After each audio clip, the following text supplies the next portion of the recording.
All right, Mob, welcome back to the cream of the crop. Dig it. 4th and 31 podcast, your one-stop shop for all things college and SEC football.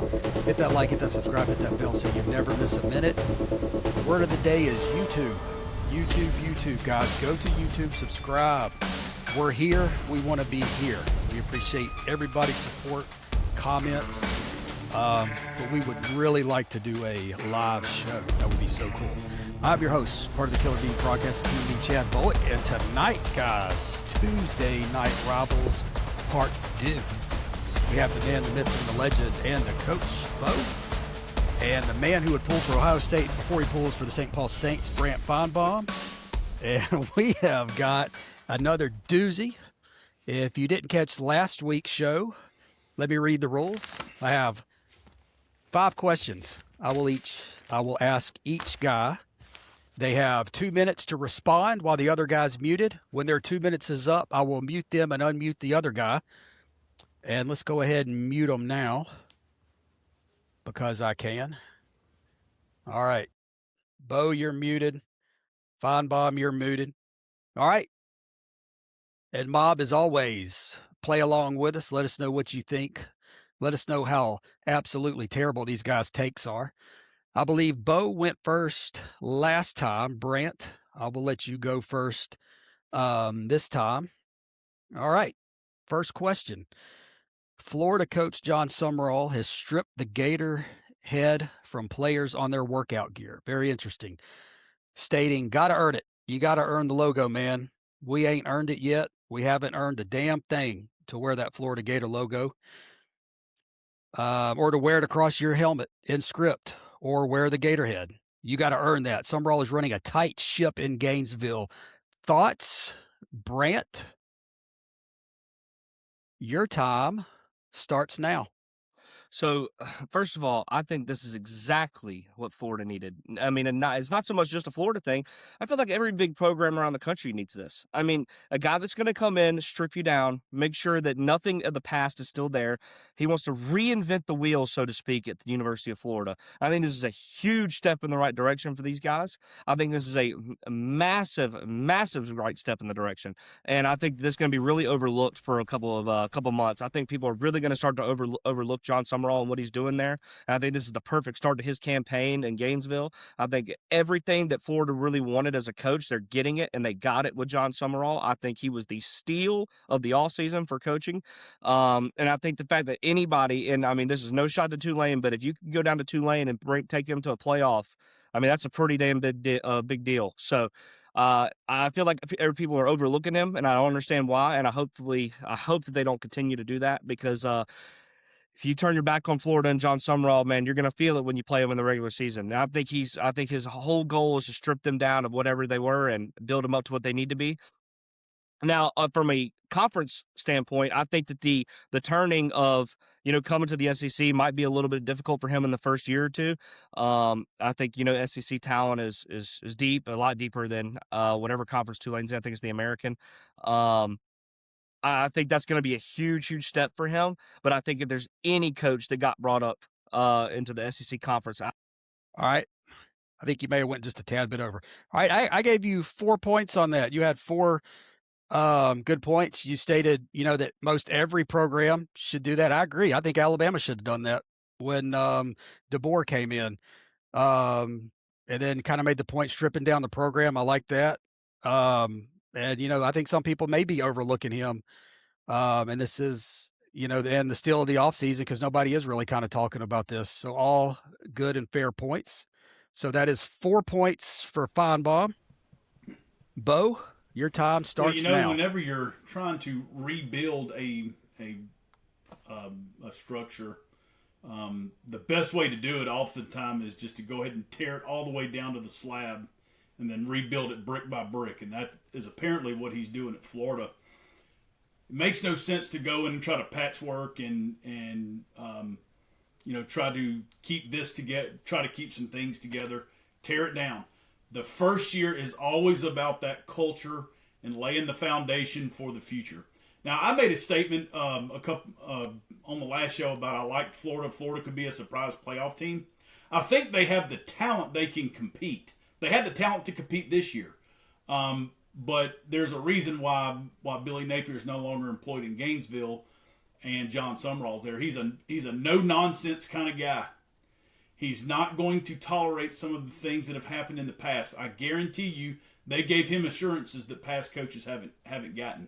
And there have been instances in the past where athletic directors and people in the administration have undercut the head coach when the coaches like Jim McElwain were trying to clean things up and couldn't because the administration wouldn't allow them to get rid of players and to clean house and to do the things that needed to be done. But he's exactly what they need. There's only been one real coach since the old ball coach that's had any success, and that's Urban Meyer. And that's amazing to me at the University of Florida with the recruiting base they have and the resources they have. And I think that he'll be the next guy that's going to re-elevate the Gators to where they should be in the top tier of the Southeastern Conference. He inherits a good roster. And that's one of the reasons I was so bullish on him. There were some players that went to the portal. Eugene Wilson left and went to LSU. They have a few players that are going to the draft, and a few that went to the portal. But overall, in large, Time's up.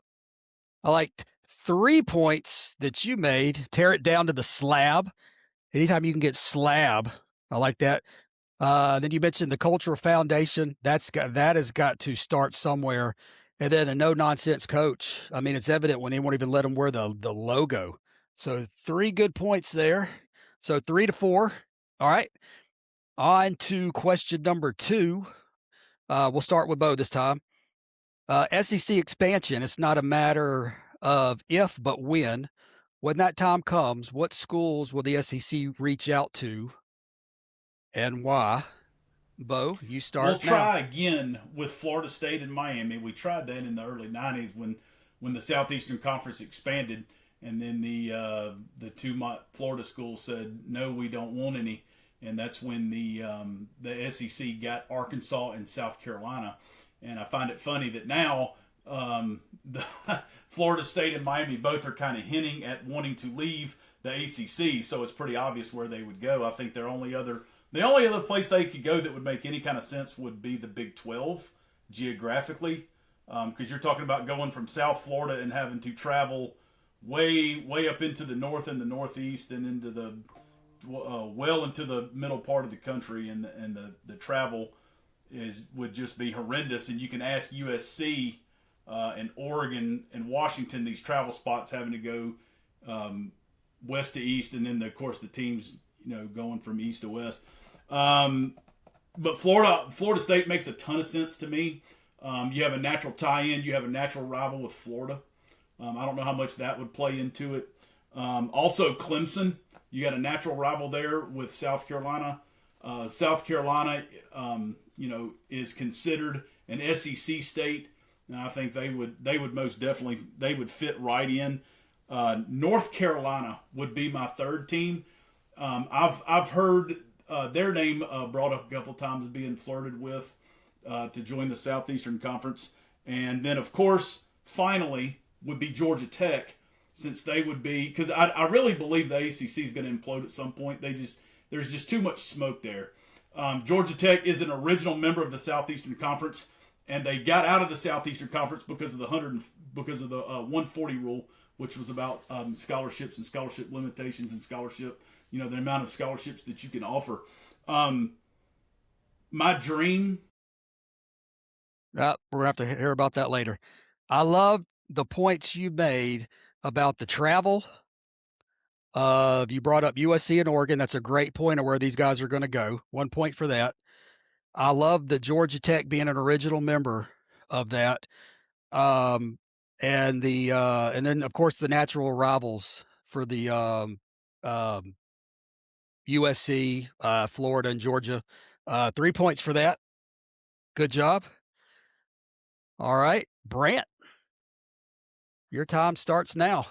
So first of all, I'll say, Chad, I want to shout out your shirt because that's one of the greatest shirts I've ever seen.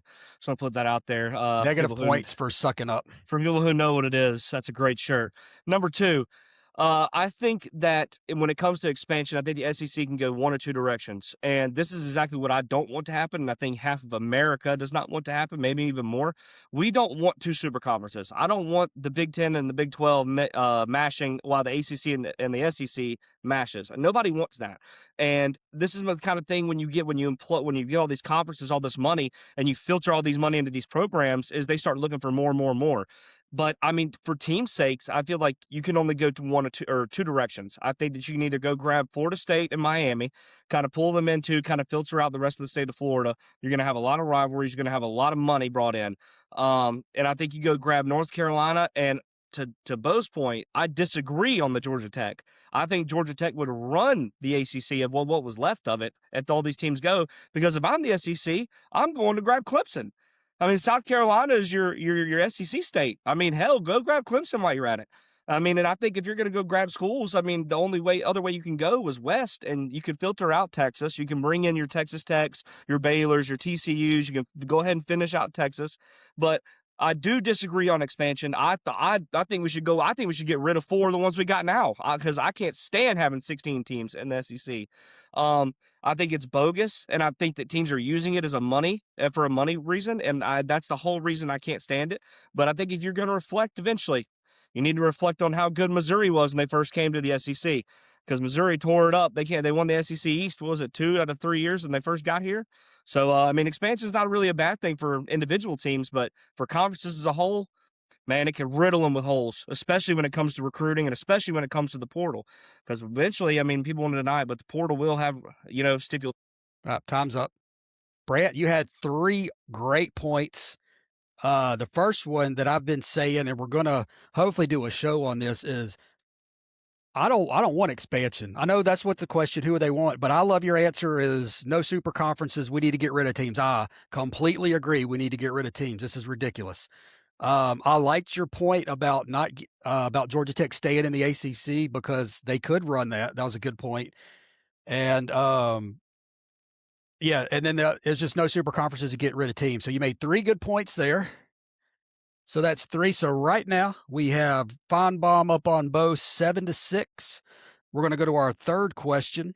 Bo, you will start this one. No, Brant, Finebaum, you'll start this one. Since 2012, the SEC had brought in 4 former Big 12 schools, A&M in Missouri in 2012, then Texas and Oklahoma in 2024. How would you grade this move as a whole, then individually as far as their expectations coming into the league? Now, I know we've been doing 2 minutes. This is going to be kind of lengthy. I'll allow up to 3.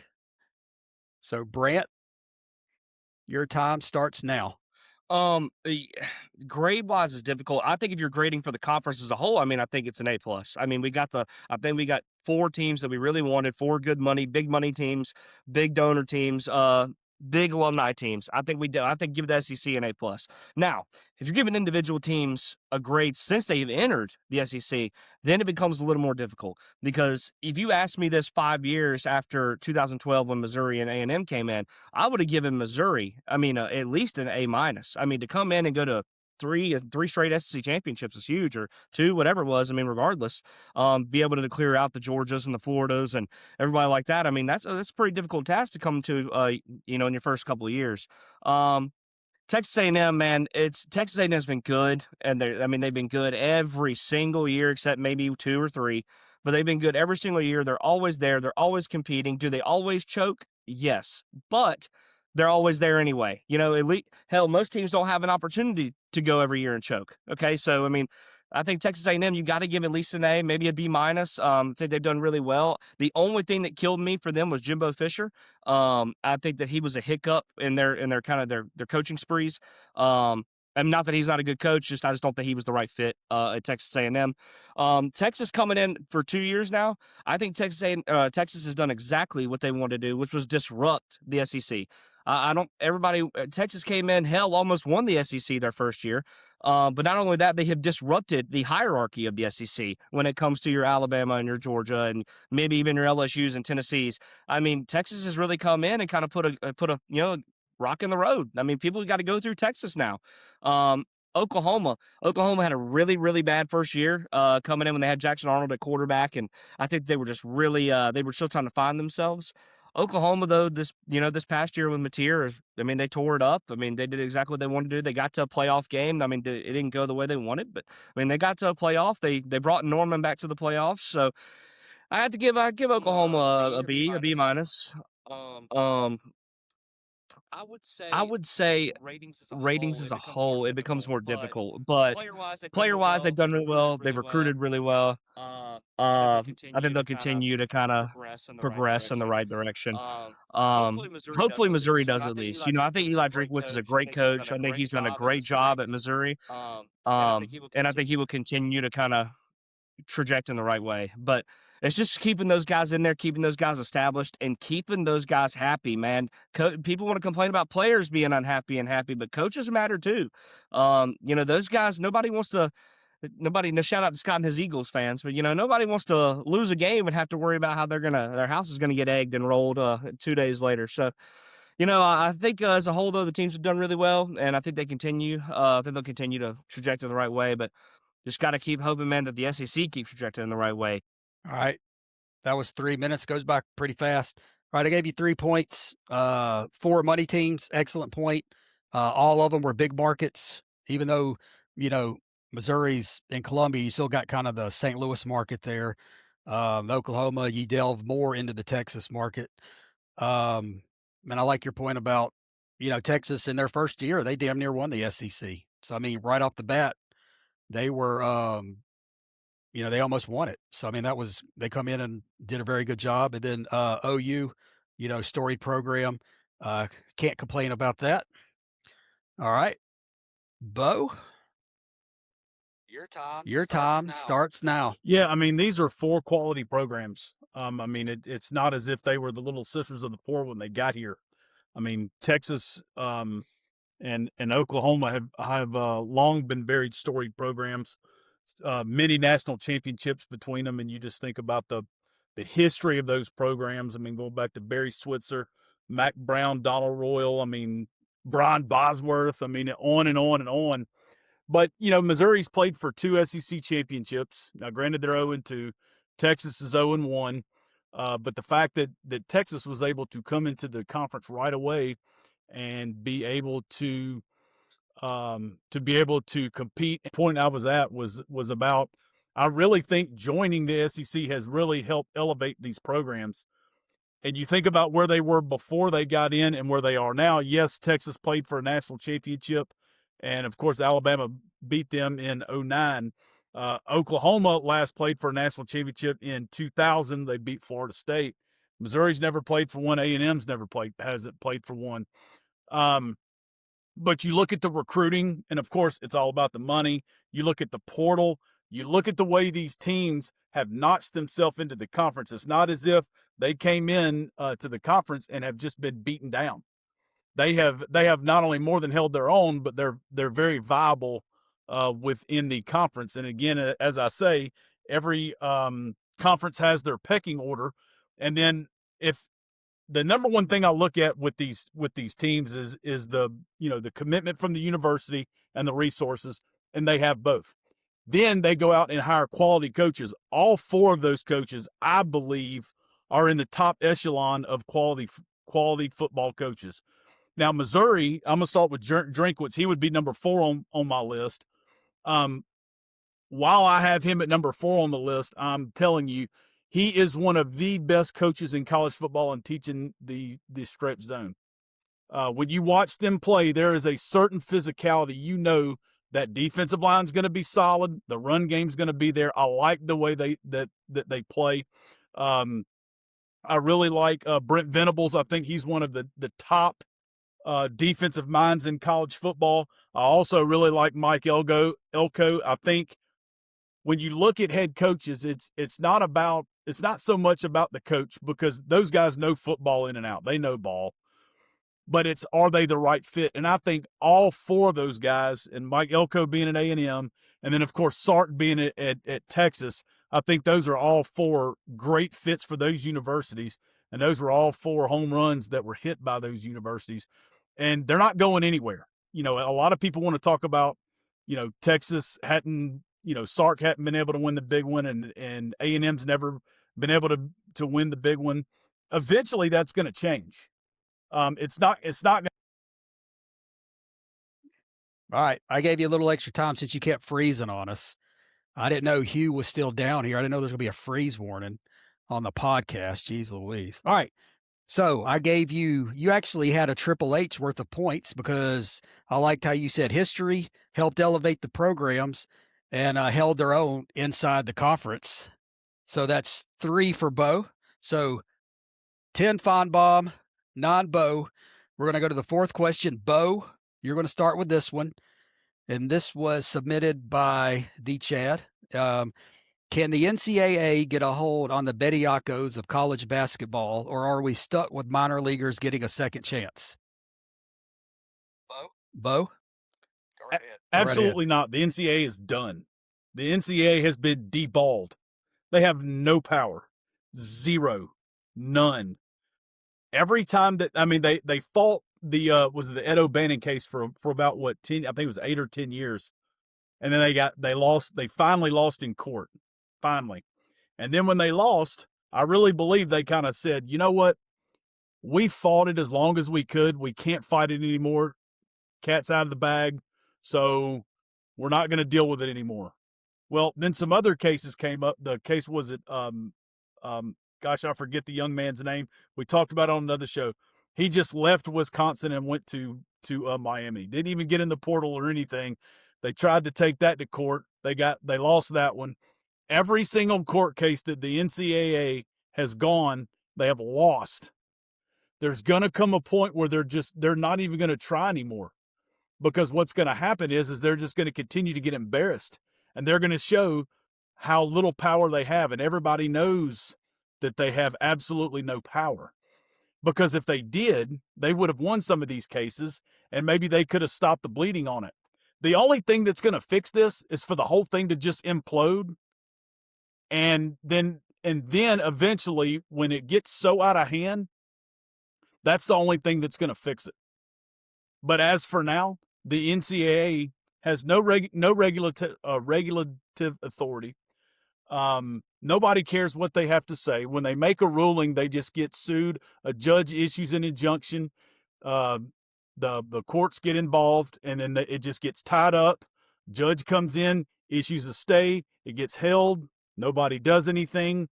And the most egregious part of all this is there's rules for international players, and then there's different rules for American players. And the rules for international players are far better for the international players than they are for the American players. And I have no problem whatsoever with Charles Bediaco. Done. All right. Good points.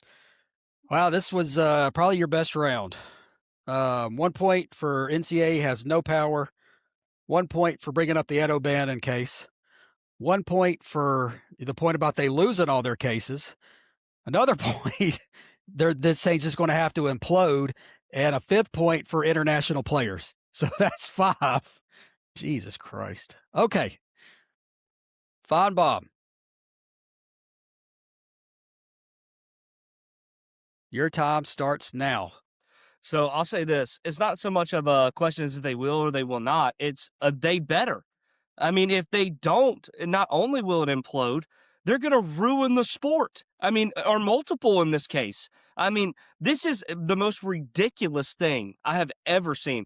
I don't care that it's an Alabama guy, and I know we've stated this before, but that should make it even worse that we're telling you how much of a problem it is. I mean, this should never, ever happen again. And now I see there's a UCLA player that's played in the NBA, and now he's trying to sue the NCAA to come back to college for more eligibility. Because you know why? Because the SEC will lose the battle. And when they lose the battle, he'll get to come back, he'll have NBA games under his belt, and he'll take over the damn league. And this is the same thing. It's going to keep happening. Because I completely agree both the NCAA has no power. But how about the cases that are going to come up in the future? Because Michigan's case of cheating is going to come back up. You know, all these people, they're murmurs now, and obviously a lot of people don't think it's true. But if you don't think there's not going to be some investigation on the fact that Indiana was cheating this whole year, and they're going to lose that too, regardless if they were or they weren't. The NCAA has to be reconstructed. Not only reconstructed, but whoever is running the damn ship needs to get out. I mean, they don't know what's going on. And I think, honestly, not only that, I don't think they could tell you themselves where they're going wrong. I think the NCAA is sitting there with their hands up trying to figure it out themselves because they don't know what's going on. So I think the whole aspect of the NCAA has no power is false because they have to have some power. We just run right over them and get more money as it is. There would be no rules or regulations at all for them to even break. So they had to have some sort of power. I think it's just misguided power is what I think. And I think it is a detriment to the sports and to college athletics because it's only happening in football and basketball. Wait till it starts happening in baseball. Wait till it starts happening in soccer. And these teams, these universities no longer want to play these sports anymore because they can't keep playing. Done. Well, I think Finebaum may have learned from some mistakes last week because he made several good points on this one as well. First good point, ruin the sport. That's 100% correct. The sports, NCAA's already done that. UCLA player, good point. Sets up for future case losses. Great point. And I love that the NCAA needs to be just deconstructed. That is a great point. And I do kind of agree they do have some power, and it is severely misguided. So that's, was that 1, 2, 3? That's 5 for Finebaum. All right. So look, what do we got? Let's see, 15 to 14. Finebaum is going to come down to question 5. Finebaum, you shall go first. You can only pick one. Who is the all-time best college football player of your lifetime, and why do you think so? Finebaum, your time starts now. So I'm going to stick to one player because I don't want the producer kicking me off the show because I know what he's going to say if I start picking a bunch. So one player, and this was really difficult for me, talking about the best player I've ever seen. Now, granted, y'all have a lot more years on me, so you're going to be able to go a little bit further back. But I think the best football player I've ever watched, whether it was luck or whether it was skill, has got to be Johnny Manziel. Johnny Football was the most electric quarterback I've ever watched. And, you know, as much as I love the Baker Mayfields, as much as I love Cam Newton, I mean, Johnny Manziel was an absolute freak of nature. That dude could do no wrong. It didn't matter if it was a bad snap. If he was fumbling, he was finding a way to get that ball to the end zone every single time. And I think that is just an unbelievable generational amount of talent that kid had. And now I get it. The more he partied, the better he got. But I mean, some stuff just doesn't translate to the NFL. And I hate that it didn't work out for him in the NFL. I mean, not really. But, you know, I think that his ability to be able to kind of just make something out of nothing, you know, and us Alabama fans know that 1,000% about how it was playing Johnny Manziel. I think he's definitely one of the greats. And I know everybody says he had great players around him. He had a great running back. He had Mike Evans out at receiver. I can completely understand that he had the tools around him, but I mean, guys, to come into the SEC and, you know, because back then that was big bad Alabama. That was Saban's defenses. That was Saban's offense. That was Saban's Alabama. And he came out there and, I mean, he embarrassed us not once, but twice. He got us twice. And I mean, and we're still feeling the effects of it whenever we see him. I mean, the only team he never beat was LSU. Just want to point that out there for my LSU fans. You're welcome. But anyway, he got us once, not twice. We beat him the second time. He almost got us twice. Beat him first time. Anyway, beat us first time, but he looked damn good doing it too. Let me tell you. I mean, he went out there, threw the ball over us, was scrambling for touchdowns. I mean, generational talent. I got to give it to Johnny Football. Oh, okay. Second week in a row, you finished right on time. I thought you had 4 great points. Electric, freak of nature. The more he partied, the better he got. That was classic right there. And he did embarrass us. And actually, you were right. He did embarrass us twice. We just happened to win the second game. So I got you 4 points for that. So that puts you up to 19. Bo, got a little bit of work to do. Well, First right. Off, your time. Hold up. Let me make one comment about Manziel. He embarrassed himself when he tried to fake tackle Vinny Cincinnati on that punt, on that pick six. That was embarrassing. Yeah. Anyway. Yeah. All right. Your time starts The now. greatest athlete of all time in college athletics is Bo Jackson, and it's not even close. He ran a 4.13 40 at the combine. Now, it was by hand, okay? The fastest ever laser time was Tyreek Hill, 4.29, but Bo Jackson is given credit for being the fastest 40 time ever at 4.13. And the difference was he was 6'1", almost 230 pounds. I mean, that's like a runaway freight train. He was a two-time All-American, his 1985 Heisman Trophy winner. He was the 1985 SEC Player of the Year. He ran for 4,300 yards, averaged 6.6 a carry, had 43 touchdowns. Now, what's interesting about that, he wasn't in an I formation where he was touching the ball 25 or 30 times a game. He was running out of the wishbone, where your main staple, you got to run the fullback. You got to establish that fullback. You're going to run fullback. You're going to run option. You're going to counter sweep. Plus, you got two other backs back there with you, so it wasn't just like he was the bell cow guy. He also averaged 10.5 yards of reception. And then in the same year he won the Heisman Trophy, he batted .401, hit 17 home runs, and had 43 RBIs. And he's the only player to ever be an all-star in two pro sports. In 1989, he was in the MLB All-Star game. He ended up hitting 32 home runs, 105 RBIs, 26 stolen bases. And in 1990, he made the Pro Bowl for the Los Angeles Raiders. Now, and he also broke a bat over his head and over his knee, and nobody can even touch that. And there was nothing like him. His injury was absolutely devastating. And the most unfortunate part about Bo was we didn't get to see him for very long. I mean, his pro career really lasted about, 5 years.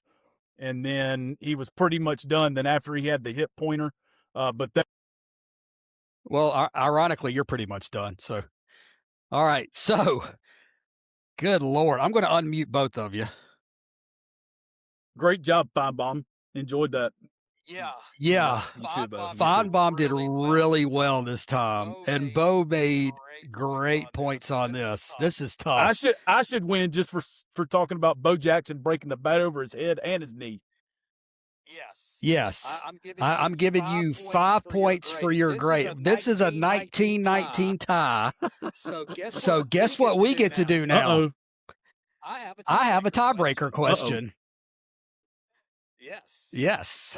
So I'm going to mute you both real quick. All right, boys, your tiebreaker question. I'll let visitors go first. Brant, I'll let you go first. First tiebreaker question. I want to know, since Saban and Bear Bryant are the best two coaches in college football history, I think we can all agree on that. Just shake your head. You agree? Yes, we all agree. I want to know which one is better and why.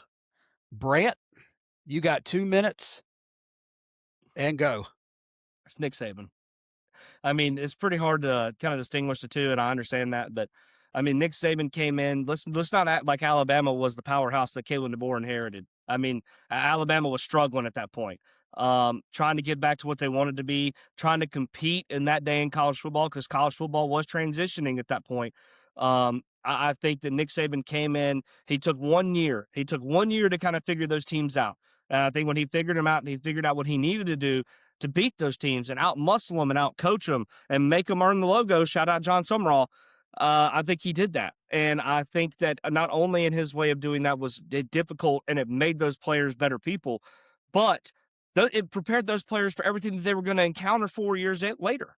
I mean, everything that those players went through for 4 years, regardless, I mean, obviously, unless you're senior, junior, sophomore, I think prepared them not only for life, but the NFL.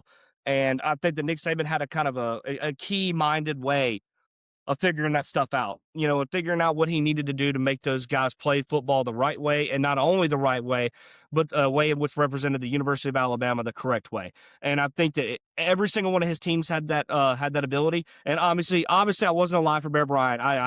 God, he could have done the same thing for all I know. But I think it's a new day and age in college football. There was You know, as much as cliche as it sounds, there's better food, there's better weightlifting equipment. I mean, you're going to see these kids as strong as they can come. I mean, they got masseuses in the locker rooms, have free barbers. They got nothing to worry about but football. They got tutors to do their work. All they're worrying about is football, football, football. And I think to be able to come in and coach a team like Alabama and bring them back to glory that everybody wanted them to, shout out Gene Stallings as well, being able to bring them back to glory, what we needed, I think is obviously he makes him the obvious choice to be the greatest football coach of all time. And I do solely believe that America would agree. All right. I liked your points of figuring it out, prepared as players, right way to play. Didn't have that under Shula or DeBose or really Francione. And Mike Price wasn't there long enough to do anything if he wasn't putting strippers on the company card. I mean, what a dummy. New age and day. I wish you would have brought up the fact that he went and got Kiffin. I think up until that point, all of Alabama fans were thinking it's going to be the same old, same old. He's not going to adapt. Well, damned if he didn't. And back to glory. So I like those 5 points that you made. Your time starts now. Okay, that is such a difficult question because you're talking about different eras, different players, different everything. Bear Bryant inherited an absolute dumpster. Alabama had gotten to be one of the worst programs in the country when he came in, and in his 25 years, he won 12 SEC titles, 6 national titles, and probably should have had at least three more. But the 70s were one of the most was one of the most dominant periods of Alabama football. But I will have to say it's got to be Nick Saban, very simply because of what he was able to do, and it wasn't just dominating the Southeastern Conference; it was dominating all of college football. It was the brand, it was the Bama brand that he helped rebuild. And I spoke with Lance Thompson when I was coaching. He was recruiting one of our kids, and I asked him, said, what's going on? What's the deal? I believe it was Saban's year one, and he said, look, he said Bama's not broken. He said it just needs to be fixed, and he said Nick's going to fix it better than it's ever been fixed. He said, and I'm going to tell you something else. Bama's in better shape right now, even coming off of probation, than LSU was when Nick Saban got there. But I also think that speaks to the longevity of Alabama football when you go over the course of 100 years and you see the number of people who did it, and then you watch the totality of all of that, and you watch how Saban did it in an era where this was, in my opinion, this was the first era in college football where college football was really nationwide. It went from a regional sport, really in the 90s was, in my opinion. No, that's your 2 minutes. I think you kind of got off there a little bit. I gave you made 3 excellent points. Bear Bryant, and I know Finebaum doesn't know this. Bear Bryant came into a shit situation at Alabama. They were god awful, and what he did. What I was kind of hoping, maybe I guess from Bo on this one, was the fact that Bear Bryant, there was no scholarship limitations back in the day. Bear Bryant could go get whoever, whenever, it didn't matter. He could have 15. As a matter of fact, he would take players just so other teams wouldn't have them.